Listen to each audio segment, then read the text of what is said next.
We all must have got confused maybe once in our lifetime in between that and which. We don't know how to use them, or we use them synonymously.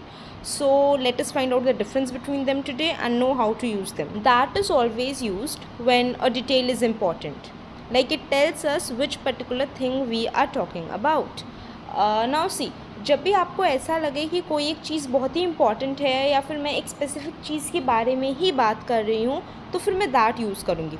For example, the dress that she wore was red. We could have said the dress was red, but the dress, हम एक particular dress की बात कर रहे हैं, that the dress she wore was red, which is used when the detail is extra, like it is really not important to understand the sentence. For example, the dress which she wore yesterday was red. Now see, you see the information is so much extra है ना, which she wore yesterday. It could have been the dress was red, या फिर the dress she wore yesterday was red, but the extra information is there, so which is used. Time for bonus tip. If the sentence needs the information, use that. If not, use which. मतलब कि अगर आपको लगे कि ये sentence इसके बिना चलेगा ही नहीं, तो आप that यूज़ करोगे. अगर आपको लगे कि एक एक्स्ट्रा इन्फॉर्मेशन है, तो use which. Also, I hope you all have understood the concept. So do like, share and subscribe for more such easy hacks. Thank you.